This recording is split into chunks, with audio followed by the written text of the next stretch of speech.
Hi, it's me again, Uzo Ehiogu, strength and conditioning coach and also physiotherapist in the UK, working at Inside Edge Physiotherapy. So if I'm looking a bit tired, probably because I am, just handed in another major piece of work for the MSc in strength and conditioning. Anyway, that's all done, that's over.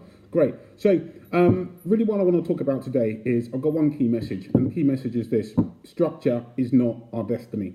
And why do I say that? So let me give you a little anecdote. So I saw a patient the other day, a climber.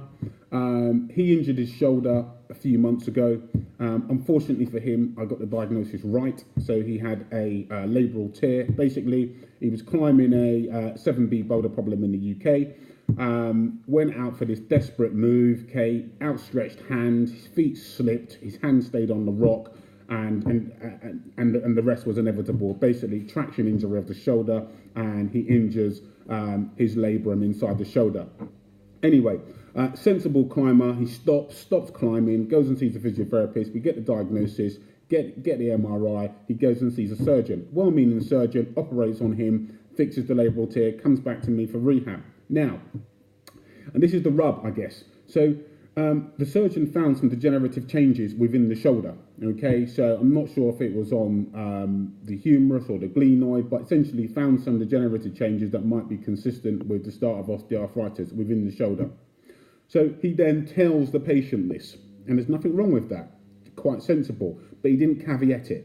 So the patient comes back to me, and I'm quite upbeat about his rehab, and I said, right, okay, well, this is the plan. Okay, we're going to get you back doing this, and this. This is how long it's likely to take. Right, if you want to get you back to climbing at the same grade, or at least close to that, this is what it's going to take. He then says, well, actually, I'm not quite sure, because I think, because I've got osteoarthritis in my shoulder, and so, and rightly so, the guy's worried, isn't he? He's worried, and actually, his life has just fallen apart, because he's been told he's got osteoarthritis in his shoulder. Now, there's nothing wrong with telling the guy this, but however, just like, bear this in mind and just listen to this story. Sensible climber stops climbing almost instantaneously. He knows he's got a problem. He's not a sort of climber who continues climbing, and continues using the shoulder regardless of the pain. No, he was very, very sensible.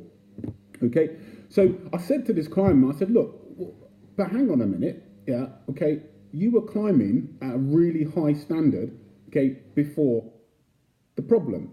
You had this one-off incident, so in all likelihood, those degenerative changes were there before. They were there before you had the actual injury, because you had a one-off traumatic injury, that caused those symptoms. I said, so really, in reality, those degenerative changes we found are probably incidental findings, i.e. they're not that relevant. So it's taken me quite a bit of time to try and help the climber to understand, and even now he's still quite reticent about it, because now he has this label in his head which says, actually, I have a vulnerable shoulder. Well, in my mind, he doesn't really, because the story doesn't match up, because, as I say, he was climbing hard before this injury, and he had no symptoms whatsoever. So how all of a sudden does he develop these degenerative changes? So my point really is, structure is not our destiny. And if you're a therapist, and you're listening to this, then I think, look, the key message here is, and we've all done it before, we've all said things to patients that actually were well-meaning, but it's all about how the patient interprets that afterwards, because his interpretation of that was, wow, I've got to stop, and it was life-changing for him. And what's really interesting is, if we look at some of the research, around incidental findings, you can pretty much Google incidental findings or asymptomatic individuals across the body, and you will find research, which effectively, observational research, which basically says, look, if you MRI or you scan, a percentage of the population, you will find changes. So you will find structural changes on ultrasound, on MRI arthrogram. So we know that already. We know that actually structural abnormalities okay, don't always correlate, okay, with a patient's symptoms. So you can have that MRI and it says you've got a full thickness tear, or you've got a partial thickness tear, or you've got bursitis, okay, in and around, you know, the shoulder structures, but yet these patients have no symptoms whatsoever. So I think the key message here really is the structure, okay, the structural abnormalities that we see on imaging, and even to a certain extent, okay, that we see in surgery, have to be correlated with the patient's underlying symptoms. Because if they're not, all we do is we just scare patients, okay? And, you know, look, you know, the correlation between imaging and also symptoms is not that great, okay? So, but there is a caveat, and it's a very important caveat, okay?